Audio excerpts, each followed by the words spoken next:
Janganlah seorang berkata, kamu, kalau sama Tuhan ada maunya. Kok kamu tahu hatiku aku ada maunya? Kok kamu tahu hatiku salah? Satu, kamu tidak berada di posisi saya. Saudaraku, kalau saya ada salah Tuhan pasti akan koreksi. Tapi jangan halangi aku beriman. Yang penting aku beriman dengan dia dulu. Yang penting Tuhan tahu hatiku mengasihinya. Tapi kan mengasihi itu tanpa harus ada embel-embelnya. Kamu pun mengasihi Tuhan ada embel-embelnya kok. Kamu mengasihi Tuhan hari ini. Karena dia mengampuni kamu kan. Karena dia menyelamatkan kamu kan. Kenapa kalau diselamatkan nggak apa-apa. Tapi kalau disembuhkan, itu berarti hatimu bersalah. Kalau minta selamat, it's okay. Tapi kalau minta sembuh, motivasi lu. Jangan gitulah. Aku tahu Tuhan itu nggak keberatan.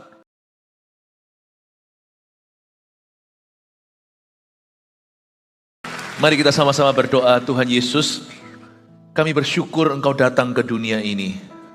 Dan Engkau menolong setiap orang yang membutuhkan, setiap pendosa seperti kami.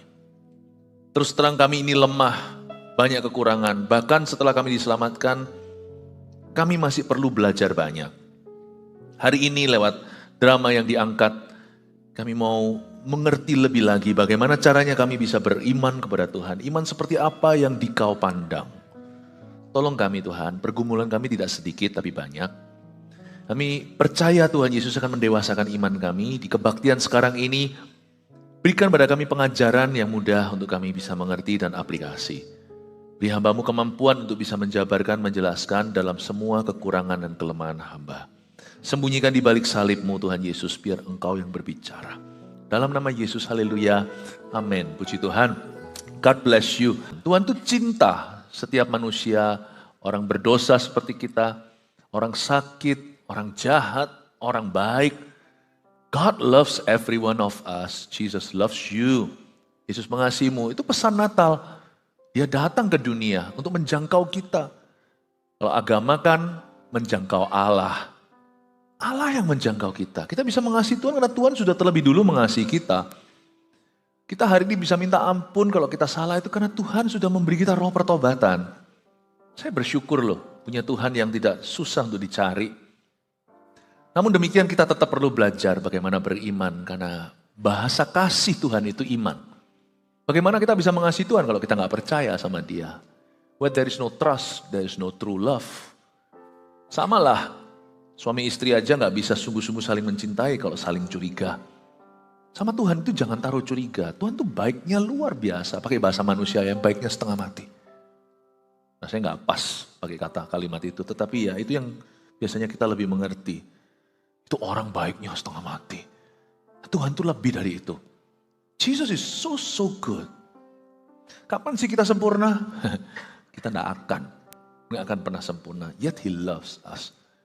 Yang Tuhan minta cuma kita percaya. Kita mesti melihat iman. Kita mesti harus belajar gimana caranya beriman setelah kita diselamatkan. Janganlah setelah kita diselamatkan oleh iman lalu kita hidup tidak beriman. Beriman terus sama Tuhan sebab orang benar akan hidup oleh imannya. Iman itu akan menuntun kita dari satu kemenangan kepada kemenangan, dari satu pengalaman pada pengalaman. Berimanlah kepada Tuhan.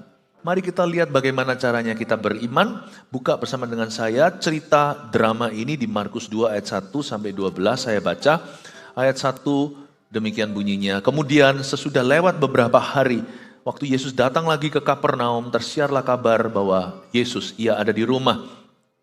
Maka datanglah orang-orang berkerumun sehingga tidak ada lagi tempat, bahkan di muka pintu pun tidak. Sementara ia memberitakan firman kepada mereka. Ada orang-orang datang membawa kepadanya seorang lumpuh digotong oleh 4 orang. Tetapi mereka tidak dapat membawanya kepadanya karena orang banyak itu. Lalu mereka membuka atap yang di atasnya. Sesudah terbuka mereka menurunkan tilam tempat orang lumpuh itu terbaring.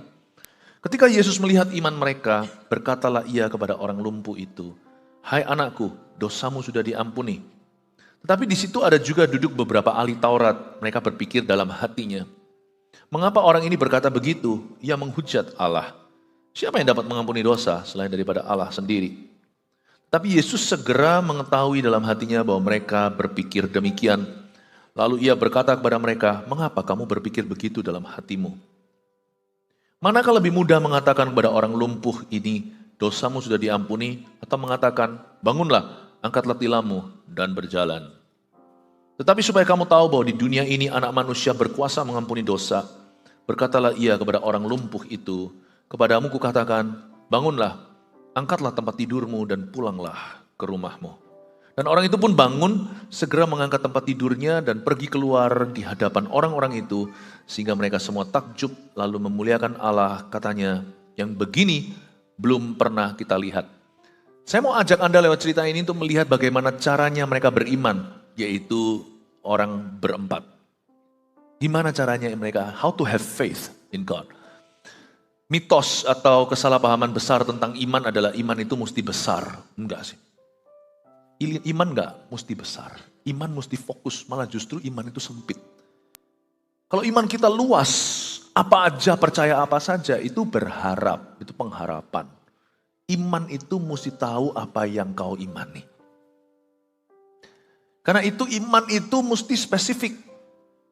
Latihlah dirimu untuk beriman kepada Tuhan untuk perkara-perkara yang spesifik pula.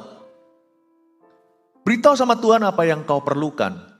Bahkan apa yang kau inginkan, jangan sungkan. Kalau sungkan sama Tuhan itu tanda bahwa kita itu jauh. Jangan sungkan sama Tuhan. Dan jangan merasa bersalah kalau kita beriman. Sebab tanpa iman kita tidak bisa senangkan Tuhan. Justru Tuhan tuh tahu kita ini hanyalah tanah dan debu. Jadi kita itu selalu butuh. Memang betul sih ada orang Kristen yang sengaja memanipulasi, selalu motivasi. Tapi bukannya kita semua punya motivasi sama Tuhan. Saya datang ke Tuhan pertama kali juga karena saya itu berdosa, menyadari bahwa saya celaka atau binasa tanpa Dia. Saya datang ke Tuhan itu juga karena butuh. Saya butuh diampuni. Waktu Roh Kudus insafkan, saya tahu bahwa saya nggak bisa basuh diriku. Saya perlu pembasuhan Kristus dari Kalvari.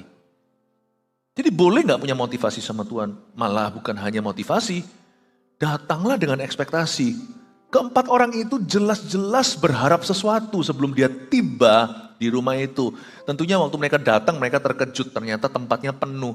Overflow room pun tidak tersisa. Siapa bilang iman itu mudah?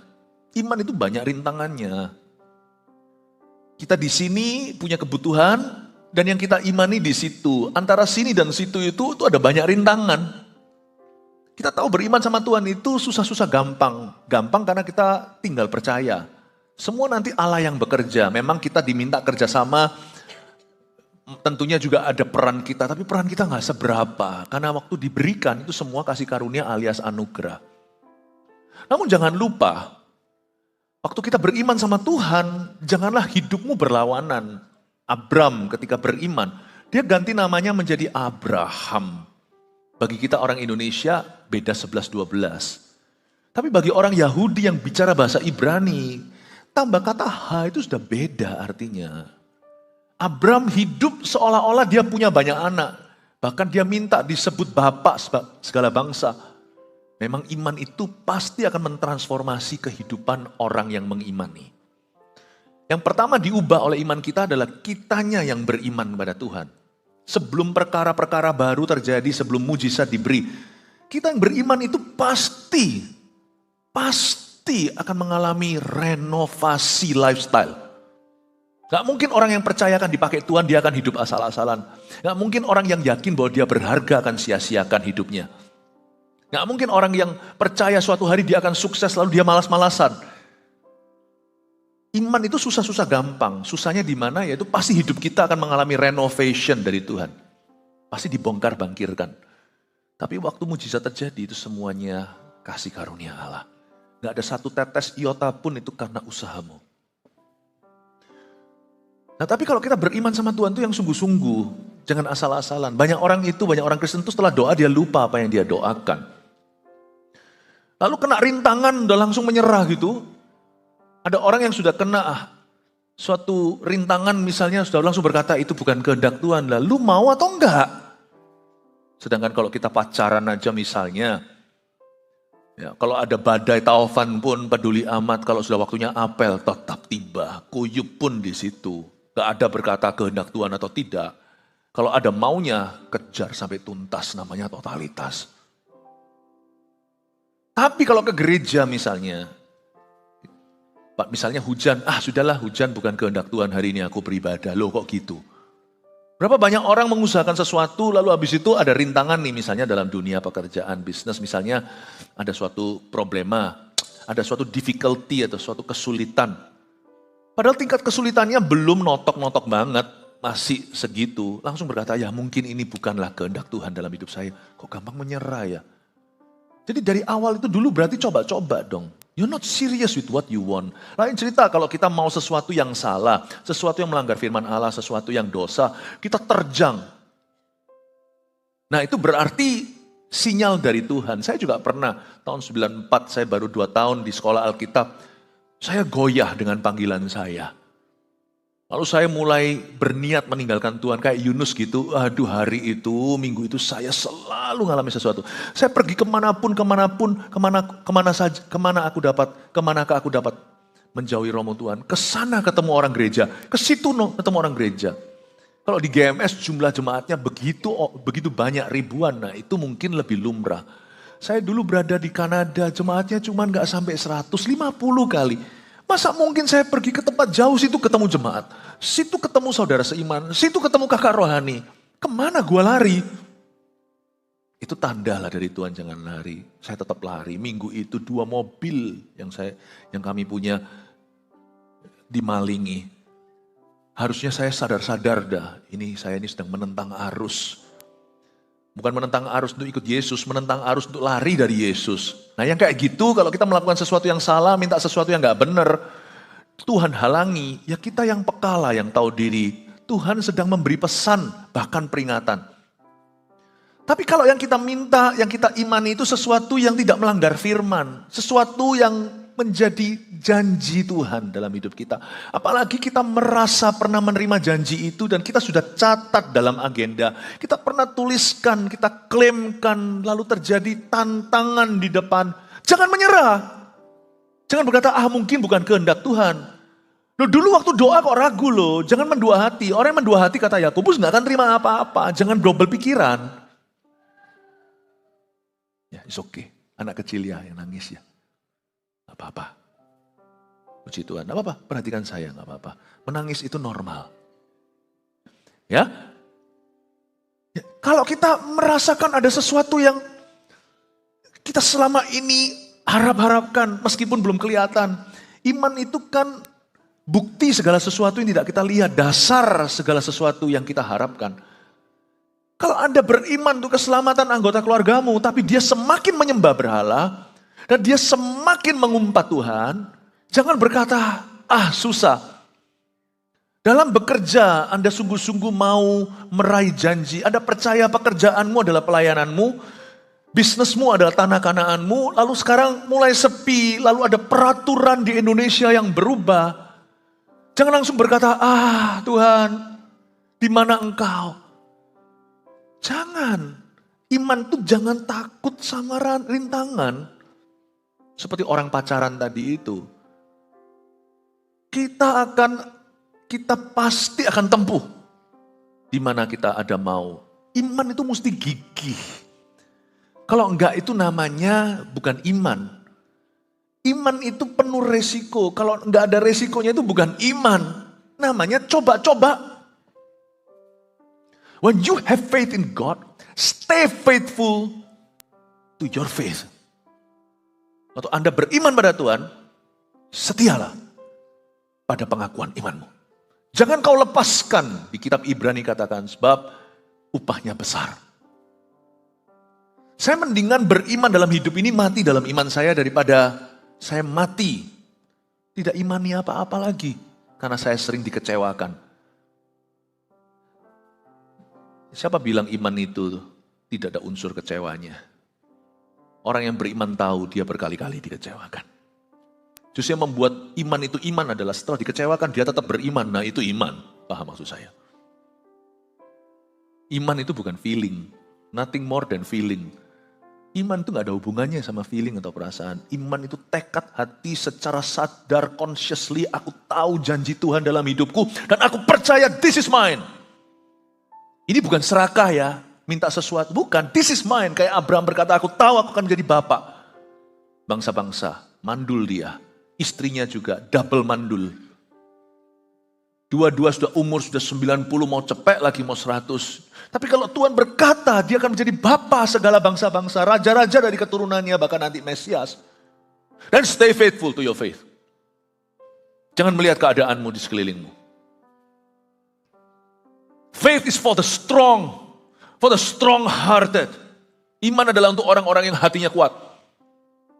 Oh ya, tapi hatiku tidak kuat. Justru orang yang beriman hatinya akan terus dikuatkan. Waktu kita lemah, kita ingat iman kita. Dan iman itu menguatkan. Iman itu self-charging battery.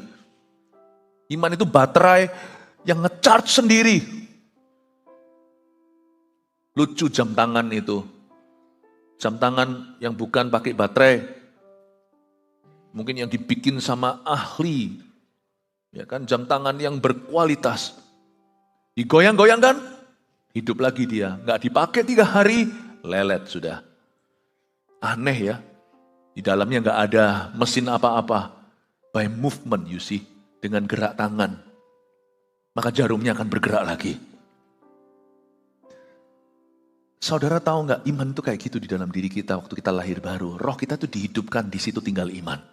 Dan iman itu kalau nggak tahu beri makan dengan firman, dia lama-lama mati.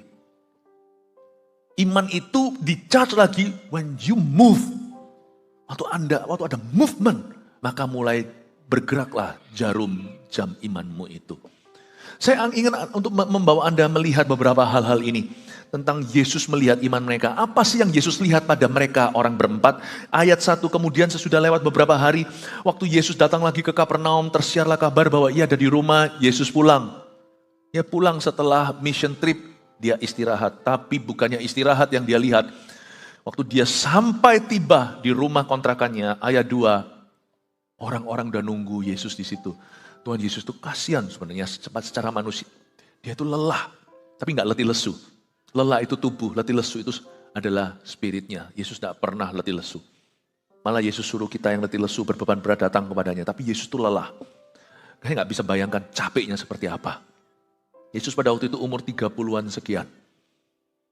Ya, meskipun umur segitu termasuk masih muda usianya, juru selamat kita waktu itu, namun demikian bayangin. Tuhan tuh susah makan, mau istirahat aja harus dayung perahu ke ujung sana sampai sebelah situ ditunggu 5.000. Semua kelaparan minta roti. Luar biasa kalau saya lihat Yesus itu rajin sekali. Seorang hamba Tuhan, seorang guru. Ya, Yesus itu seorang hamba Allah, seperti seorang hamba Tuhan hari ini. Dia itu sangat-sangat rajin. Maka datanglah orang-orang berkerumun sehingga tidak ada lagi tempat, bahkan di muka pintu pun tidak. Semua mereka berdesak-desakan, biasalah ya, orang banyak. Tapi orang banyak tidak tentu semua beriman. Berdesak-desakan tidak tentu mengimani sesuatu. Saya jadi ingat wanita pendaraan 12 tahun itu. Ketika Yesus tanya, siapa senggol aku? Tuhan. Semua orang di sini desak-desakan kok Tuhan tanya siapa senggol? Ya semua orang pasti senggol-senggolan. Tuhan berkata, tidak, kamu tidak ngerti. Yesus tidak menjelaskan. Dia berkata, siapa yang senggol saya? Dengan iman. Aku merasa ada tenaga keluar dari tubuhku. Ternyata ada seorang wanita mengaku, asal ku jamah saja punca jubahnya. Just because you come to church, hanya karena Anda datang ke gereja, bahkan mungkin antri parkirannya tidak mudah. Berdesak-desakan datang, tidak berarti setiap orang datang dengan ekspektasi. Touching Jesus casually and touching Him by faith are two different matters. Bersenggol-senggolan atau menjamah Tuhan secara asal-asalan, kena Tuhan secara asal-asalan, dengan kena Tuhan dengan iman. Menjamah Tuhan asal-asalan dengan menjamah Tuhan, menyenggol Tuhan dengan iman, itu dua hal yang berbeda, saudara. Bedanya di efeknya. Mereka semua datang berkerumunan, namun demikian hari itu hanya satu yang disembuhkan, bukan karena Tuhan pelit kesembuhan. Tuhan itu ingin sembuhkan semua orang, selamatkan apalagi itu so pasti kalau keselamatan itu bagi setiap jiwa. Sementara Yesus memberitakan firman pada mereka ayat 3, ada orang datang membawa kepadanya seorang lumpuh digotong oleh 4 orang. Ini gak main-main ya. Dia datangnya digotong. Kalau mereka tidak beriman sebelum datang punya ekspektasi, mereka gak akan belan-belani. datang menggotong orang lumpuh. Saya kepingin tahu orang lumpuh itu kurus kering atau gemuk badannya. Gak tertulis di Alkitab. 50-50, ada orang yang sakit tambah kurus, tapi ada orang yang gak bergerak jadi menimbun. Kita gak tahu yang mana ini. Ya, tapi yang pasti namanya gendong orang itu pasti puluhan kilo. Gak gampang nih 4 orang gendong si lumpuh datang. Mereka mau sesuatu itu, mereka mengharapkan sesuatu, mereka motivasi sesuatu. Lihat tuh, sebelum datang mereka punya ekspektasi. Tetapi mereka tidak dapat membawanya kepadanya karena orang banyak itu. Nah, waktu mereka expect sesuatu, ada rintangan di depan. Lalu mereka membuka atap yang di atasnya. By the way, atap ini rumah tempat Yesus tinggal. Di ayat 1 dikatakan, dia ada di rumah atau Jesus return home. Jesus wejah pulang rumah. Rumah Yesus itu di Kapernaum waktu pelayanan. Kecilnya di Nazaret, lahirnya di Bethlehem. Mereka buka atap yang di atasnya. Ini orang-orang ngotot ini, mungkin mereka 4-4 ini orang Surabaya, bondo nekat nih bonek ini. Dibolongi loh atapnya. Jadi gimana sih? Itu bukan rumah mereka, mereka tuh bertamu. Itu atapnya kontrakan Yesus. Jadi Yesus pasti kena fine, kena denda. Mungkin uang depositonya hilang. Zaman Yesus dia juga perlu ngontrak loh. Makanya waktu Yesus keliling sama murid-muridnya kan ada bendaharanya. Yudas Iskariot itu kan treasurernya. Perjalanan pelayanan Yesus itu perlu dana. Naik perahu. Ya kan pergi kemana. Dan Yesus punya rumah. Dibolongi atapnya, sesudah terbuka mereka menurunkan tilam tempat orang lumpuh itu terbaring. Coba Anda lihat ayat 3 dan 4. When expectation meets a challenge, faith overcomes. Waktu ekspektasi bertemu tantangan, iman yang teguh yang menang. Dia ekspektasi kan pasti sembuh. Seperti lagu tadi, kamu pasti sembuh, kita akan bersamamu sampai kamu sembuh. Kalau ditanya di interview, imanmu apa? Iman kami, teman kami sembuh. Teman kami jalan tuh si lumpuh. Mereka tahu ekspektasinya jelas. Jangan doanya begini, Tuhan hamba berdoa supaya yang buta bisa mendengar, yang tuli bisa melihat, yang lumpuh Tuhan bisa berbicara. Nangkep gak? Yang buta ya bisa denger lah, dia gak tuli. Yang tuli bisa lihat lah, dia gak buta. Yang lumpuh bisa berkata-kata ya bisa lah, dia gak bisu. Doa itu yang tepat ekspektasinya. What do you want my friend? Yang buta melihat, yang tuli mendengar, yang lumpuh berjalan. Do you know what you want?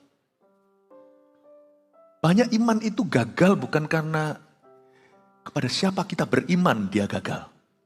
Banyak orang itu beriman gagal karena dia gak jelas dia apa yang dia imani. What do you want? Mau apa? Itulah sebabnya Bapak Ibu Saudara, kita harus berani datang ke tahta kasih karunia. Saya tidak akan izinkan diriku dihakimi oleh siapa-siapa, wong itu hubunganku dengan Tuhan. Misalnya kalau saya beriman kepada Tuhan, sesuatu, janganlah seorang berkata, kamu, kalau sama Tuhan ada maunya. Kok kamu tahu hatiku aku ada maunya? Kok kamu tahu hatiku salah?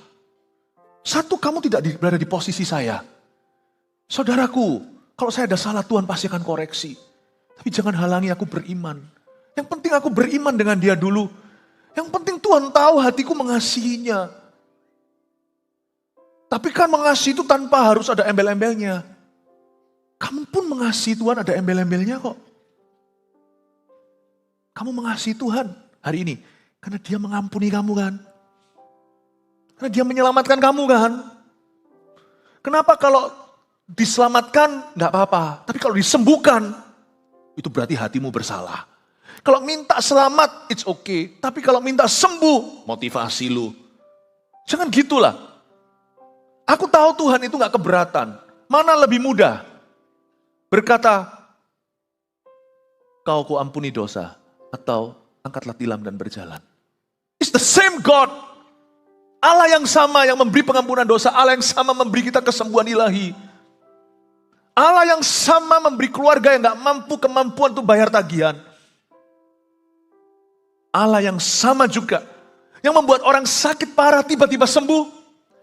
Tapi Allah yang sama membuat orang yang sakit parah dan tidak sembuh-sembuh sampai mati pun tetap sakit. Namun orang itu diberi ketabahan untuk bisa tersenyum, tertawa, bersyukur, bersaksi. Dan menjadi teladan. Same God. Itulah sebabnya setiap orang harus punya ekspektasi yang jelas waktu ikut Tuhan. Tentunya kita harus mengerti juga ekspektasi Tuhan atas hidup kita. Bersyukur, melayani. Tapi kalau Anda punya kebutuhan, please jangan takut serbu tanya. Minta sama Tuhan Yesus, Tuhan. Aku minta sembuh. Saya juga pernah doa gak sembuh. Waktu lutut saya bermasalah, itu di rumah sakit ortopedi. Kaki saya bengkak itu sudah seperti melon. Lutut saya itu tahun berapa? Sekitar cukup lama. Itu tahun belasan, 2000 belasan. Saya doa, saya nggak lepaskan. Saya minta sembuh ya saya minta sembuh. Karena saya mau sembuh dan karena saya tahu saya butuh sembuh. Untuk melayani. Di tengah-tengah saya berdoa, saya cekkan kaki saya. Ditarik saya, seret tangan saya oleh seorang yang bukan jemaat. Tapi tahu dari online, jauh sebelum pandemi saat teduh bersama. Ikuti kebaktian kita. Lalu ditarik, saya disuruh doakan anaknya yang mau operasi. Dalam hati loh, Bu, saya ini sama-sama pasien hari ini. Nah kalau saya baru salah, kalau saya menolak dan berkata, enggak aku dulu. Enggak lah, saya tahu diri dengan seret kaki begini. Saya doakan anaknya yang mau operasi. Dalam nama Yesus, amin. Tuhan buat saya iri. Nanti saya baru tahu bahwa anak itu waktu dioperasi, kanker atau apa itu kering sampai ke akarnya. Sudah tidak ada, orang itu disembuhkan secara ajaib setelah saya tumpang tangan. Mau tepuk tangan sekarang. Sebab sebentar lagi saya beritahu kabar buruknya. Orang lain sembuh, saya kagak. Tuhan itu kan buat saya iri. Kadang-kadang waktu kita beriman ada ujian. Ujiannya karakter. It's okay sih, gak keberatan. Daripada saya nggak ngalami apa-apa karena saya nggak minta. Lebih baik saya minta lalu saya diuji. Kadang-kadang diuji, kadang-kadang dikasih instan. Terserah Tuhan kan. Yang penting hati itu jangan pernah bisa marah. Hati kita itu harus kebal marah. Nggak mungkin bisa kecewa. Karena iman itu bukan yang terbesar. Kasih yang terbesar. Karena itu kalau iman membuatmu kecewa sama Tuhan, kasihmu nggak seberapa. Kasih itu kalau lebih rendah dari iman, nah itu salah kekristenannya. Ketika saya nggak ngerti, imanku belum terjadi. Apa yang kuharapkan tidak wujud juga. Kasih harus bisa mengayomi iman dan pengharapan. Saya berkata, Tuhan, aku dalam kondisi sakit, tumpang tangan, orang itu sembuh. Itu ajaib loh sembuhnya. Itu ajaib sembuhnya. Lalu setelah itu kirim lewat email. Waktu pandemi saya olahraga pas lagi pull up nih. Di bawah ada orang. Pastor Philip, nah gimana? Lagi pull up lalu di bawah ada orang begini. Pastor Philip, boleh foto lah repotnya. Saya lagi keringatannya. Lalu beritahu kepada saya ini itu anaknya sembuh itu orangnya dan sebagainya. Wow. Tapi saya ingat loh hari itu. Saya tumpang tangan orang itu sembuh. Mujizat terjadi waktu dia dioperasi dibuka itu udah kering ceritanya begitu. Nah saya kok watermelonnya masih ada. Doesn't matter how healing finally came about. Nggak peduli gimana akhirnya kesembuhan terjadi. Look, kaki saya sekarang tidak watermelon. Kaki saya fine-fine saja. Saya tetap sembuh dengan cara Tuhan yang lain. Akhirnya saya disembuhkan. Tapi saya tidak pernah let go. Kalau saya minta sembuh ya saya minta sembuh sama Tuhan. Tapi waktu saya diuji untuk mendahulukan, saya dahulukan. Lucu saya diseret tuh tangan kaki saya sambil seret-seret gitu. Saya bilang, Ibu, sorry ya ini, saya boleh kaki bengkak, anak Anda mau operasi. Apakah ibu matanya tidak melihat? Saya takut bilang buta. Pendetanya itu lagi seret-seret gini.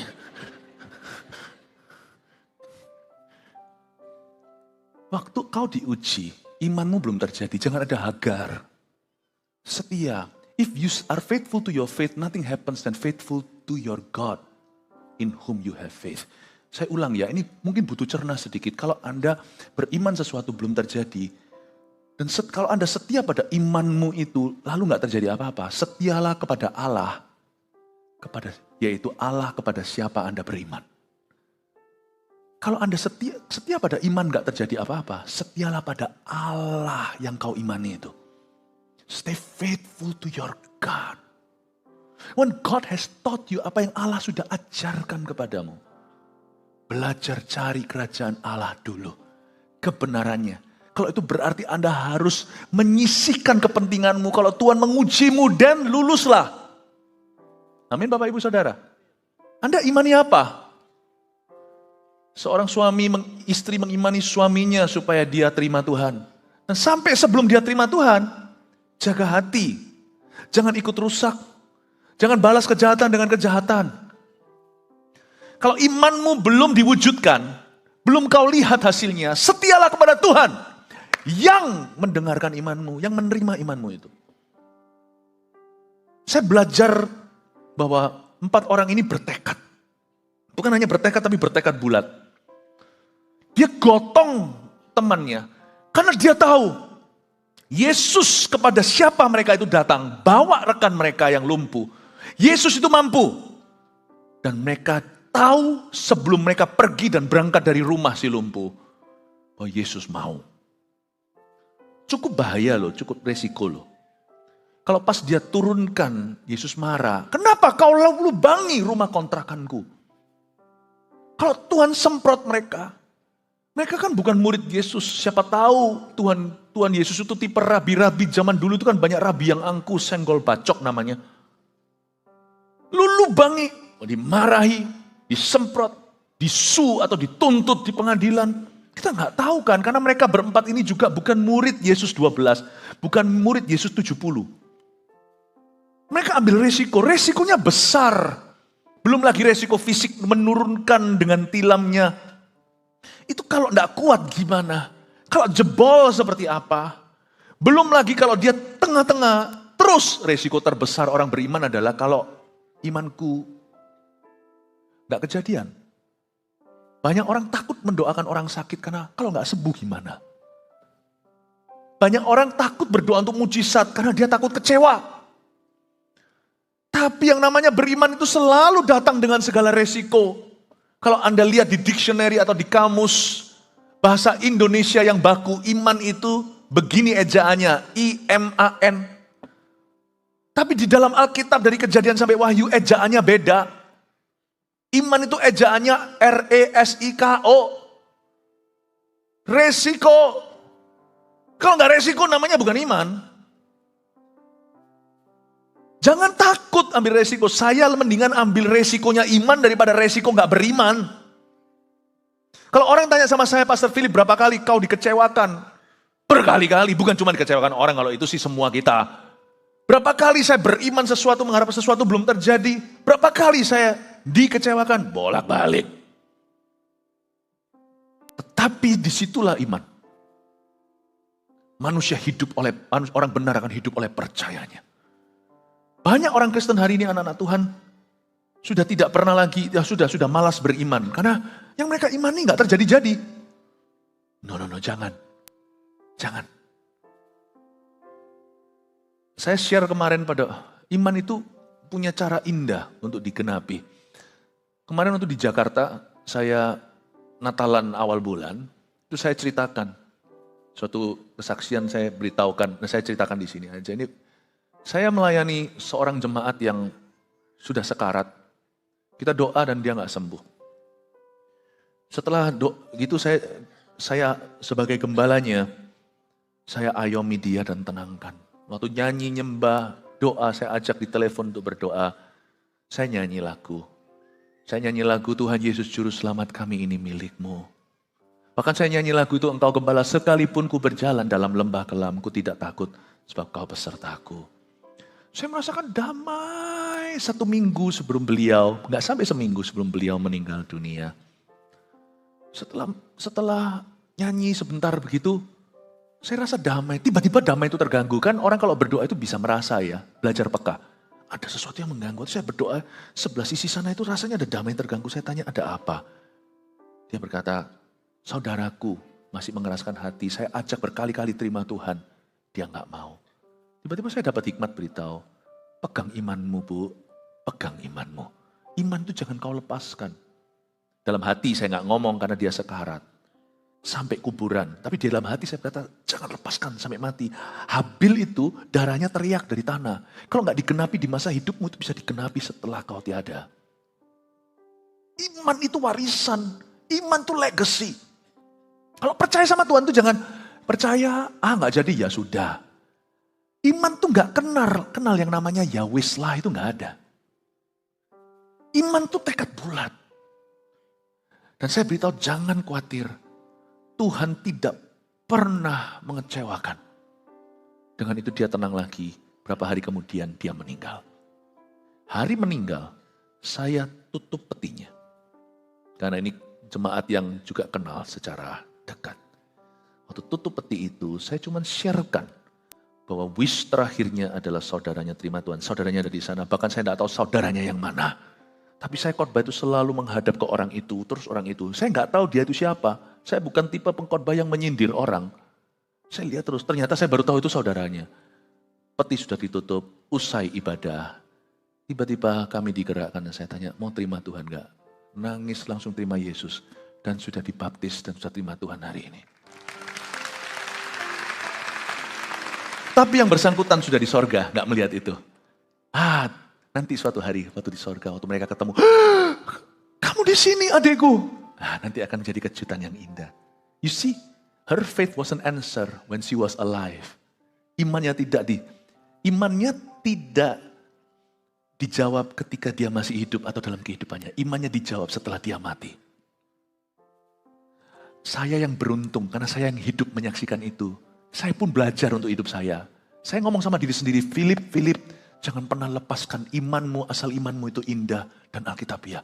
Never let go of your faith. Never let go. Amin. Karena iman itu perjanjian dengan Tuhan. Asal jangan imani yang salah. Iman yang Alkitab tidak katakan. Tapi kalau itu ada dalam firman, Anda pegang teguh. Dan iman itu jangan takut rintangan. Mati pun tidak bisa menghalangi imanmu loh. Habil itu teriak. Darahnya dari sorga. Dari tanah maksudnya. Sekalipun Habil dari sorga. Never let go. Jangan takut sama rintangan. Mereka hari itu membawa si lumpuh sudah happy yayayak. Sampai di sana lo penuh. Itu pasti mereka sudah permisi. Permisi, enak aja. Aku suruh dulu di sini. Waduh, padahal mereka semua lo dengar firman buat apa kalau nggak bisa ngalah sama orang lemah. Itu ya, malu banget sama crowd itu. Saya itu sungguh merasa malu gitu, risih. Harusnya gentleman dong, kelihatan orang lumpuh minggir dulu. Kita semua nggak usah anak Tuhan aja tahu kalau kelihatan ibu hamil lah, anak kecil lah, orang cacat lah, kasih kursinya. Ini penuh. Masa sih nggak ada mereka yang tiba-tiba jadi usher tergerak gitu. Minggir, si lumpuh mau jalan sampai bolongi atap itu masa mereka nggak lihat. Pasti mereka lihat si lumpuh diangkat ke atas. Tapi semua orang egois mau mendengar Yesus cuman karena penasaran. Saya beritahu ya, kau beriman dengan Tuhan bukan berarti dunia akan ramah denganmu. Berarti dunia akan ngalah denganmu. Oh kamu punya iman begitu, mereka memberimu jalan. Gak tentu sungguhan. Iman itu penuh perlawanan bukan hanya dari setan. Iman itu juga mungkin akan dilawan oleh orang, oleh manusia sekelilingmu. Siapa bilang iman itu mudah? Buktinya begitu banyak orang, termasuk orang Farisi ini malu-maluin. Orang Farisi ini yang tahu firman. Tahu firman juga percuma. Tahu firman gak bisa ngalah sama orang yang membutuhkan. Saya bangga dengan jemaat GMS. Kalau saya ajak KKR kemana mission trip, di mana segalanya misalnya di Kupang dan sebagainya. Itu yang mission trip meskipun yang datang ratusan, pernah juga kita mission trip itu sampai 1000. Orang-orang kita yang mission trip dari sini, semuanya berdiri, kasih jiwa-jiwa. Ini gimana nih orang-orang Farisi, orang lumpuh kok suruh mendaki rumah seperti itu. Masa mereka gak lihat sih? Kecuali mereka ninja. Naiknya itu seperti ninja, wah. Jelas-jelas ini 4 orang dewasa plus 1 yang lumpuh. Mereka semua melihatnya diem aja. Jangan kau kira kau beriman orang akan mendukungmu. Jangan kau kira kau beriman semua orang akan tepuk tangan dan berkata, yes. Maybe in our church, yes. Di gereja kita. But not in this world. Bahkan orang yang kau imani demi kebaikannya sendiri mungkin menentangmu. Mungkin si lumpuh tuh ngomel seperti tadi. Janganlah, aku gak mau ngerepoti. Mungkin orang-orang yang Anda mau bawa kepada Tuhan, saudaramu sendiri mungkin. Padahal Anda berniat baik, tapi dia akan memusuhimu karena kau beriman untuk dia. Makanya iman itu waktu dijalankan siap-siap dikecewakan. Waktu Anda jalankan, waktu Anda praktekkan iman Anda siap-siap ditentang. Asal yang menentang bukan Tuhan. Karena firman Tuhan tidak katakan apalagi yang melanggar firman jelas ditentang oleh Tuhan. Tapi kalau kita beriman akan firman dan janji Tuhan dalam hidup kita. Jangan takut. Jika kiri kanan menentangmu. Sometimes faith also spells lonely. Iman kadang-kadang juga berarti sendiri.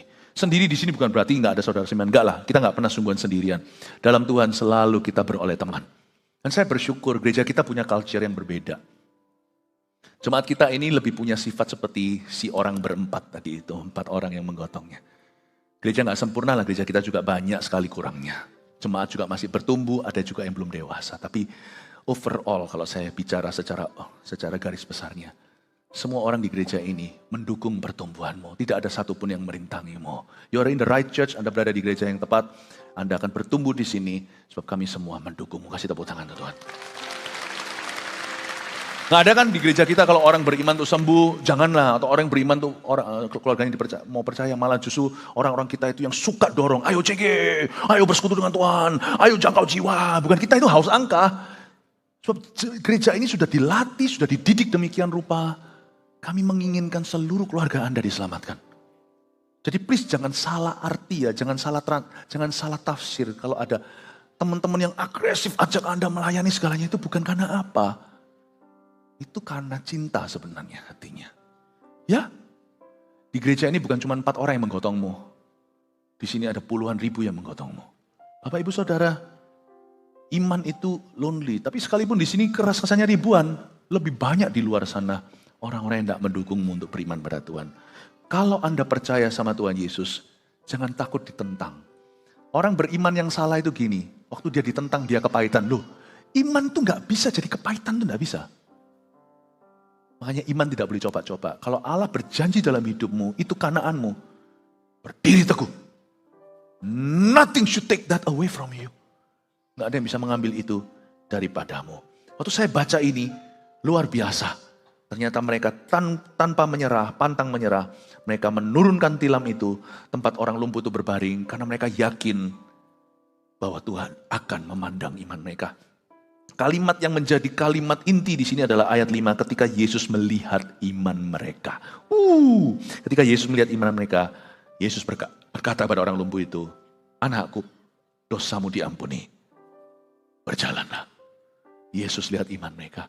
Saya berdoa, semoga Yesus memandang imanmu dan mujizatmu sudah menunggu. Saya yakin Allah akan membawa jemaat kita satu persatu, per family, per individu masuk dalam tanah perjanjiannya di tahun 2024 nanti. 3 poin saya berikan sebagai summary atau sebagai rangkuman Yesus melihat iman mereka. Bagaimana cara kita beriman kepada Tuhan. Pertama, datanglah dengan ekspektasi. Kalau masuk hadirat Allah, baik itu saat teduh pribadimu, online, atau waktu Anda masuk ibadah. Pokoknya kalau Anda mulai bersentuhan dengan Tuhan, jangan casually. Touch Him by faith. Jamah dia dengan iman, selalu datang dengan ekspektasi. Kalau Anda tidak butuh apa-apa, setiap kali Anda datang minimal expect ini. Aku punya ekspektasi dari ibadah ini. Aku mau lebih dekat dengan Tuhan, aku lebih mau memahami hatinya. Simple. Semua orang minimal harus itu UMR-nya.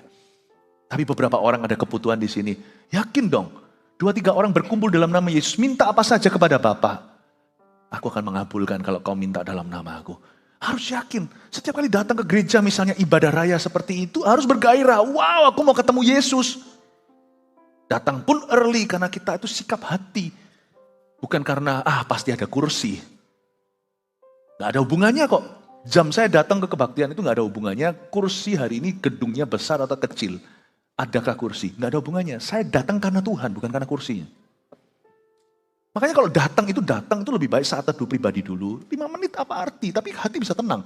Coba kalau kita datangnya tergesa-gesa nanti kan gak bisa sungguh-sungguh hatinya itu settle down untuk fokus, itu susah. Ya. Pulang juga 5 menit setelahnya kita saat teduh dulu dan berkata, Tuhan terima kasih, aku serapi semuanya. I think datang dengan ekspektasi itu datang persiapan. Saya mau saat teduh juga gitu, saya selalu punya ekspektasi, hari ini saya mau bertumbuh. Saya mau bertumbuh 1 sentimeter lagi ke arah sorga, ke arah Tuhan. 2, janganlah goyah hadapi rintangan. Jangan dikit-dikit berkata, mungkin bukan kehendak Tuhan. Loh, kehendak atau bukan kehendak Tuhan itu tolong ditentukan di depan. Ini bukan kehendak Tuhan, tolak mentah-mentah, ngapain dipikiri. Tapi kalau Anda tahu itu kehendak Tuhan, Anda ketemu rintangan. Vitamin saudara, hadapi, terjang. Orang Kristen tidak boleh punya sifat yang lemah dan gampang menyerah. Oh nggak bisa. Kita dicipta lebih dari pemenang kok. Dari mana itu DNA-nya? Kita itu di benihnya Roh Kudus kok gampang sekali give up itu. Nggak bisa. Kehendak atau bukan kehendak Tuhan itu tentukan di depan. Jangan kalau ada hujan berkata itu bukan kehendak Tuhan. Kalau mulus jalan itu kehendak Tuhan. Macet, Tuhan tidak mengendaki. Macet, cari jalan lain. Jalan ke sorga memang cuma satu, Tuhan Yesus. Tapi jalan ke destinasimu yang berikutnya itu selalu ada jalan tikus. Amin Bapak Ibu Saudara. Haleluya, selalu ada jalan lain. Saya ajari kita untuk tidak goyah. Gak gampang menyerah.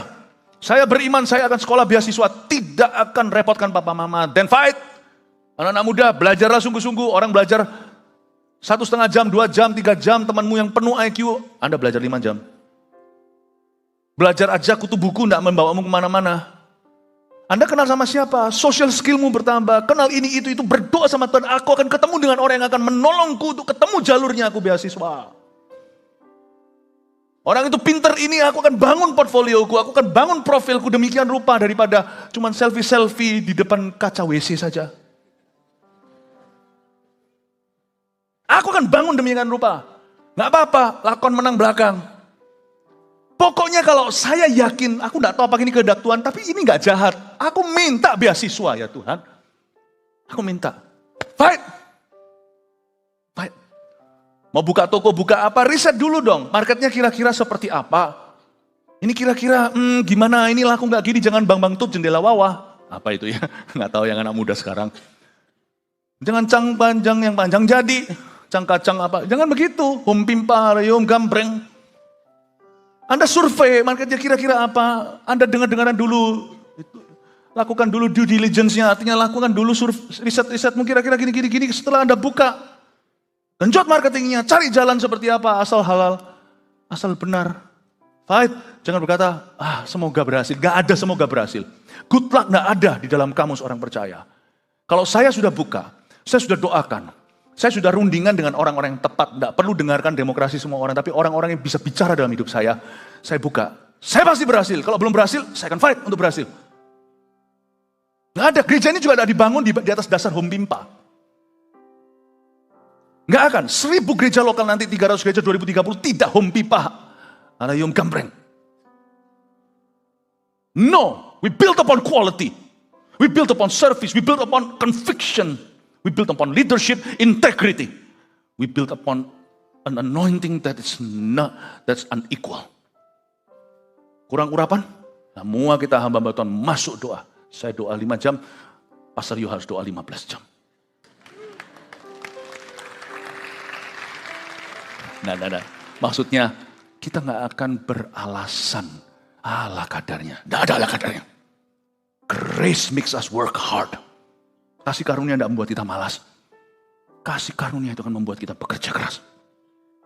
Tapi bekerja betul, jangan cuma bekerja keras saja. Amin Bapak Ibu Saudara. 3, beranilah ambil resiko untuk beriman. Iman itu ada resikonya. Ini ajalah kalimat ini nanti aplikasikan sendiri. Saya mending ambil resikonya iman daripada resikonya tidak beriman. I prefer to take on the risk of having faith. Than the risk of faithlessness. I would rather take upon myself the risk of having faith than the risk of having none. Ya, kira-kira gitu bahasa Ibraninya. Terima kasih Tuhan Yesus memberkati. God bless you. Silakan mari kita semuanya bangkit berdiri. Haleluya, terpujilah nama Tuhan.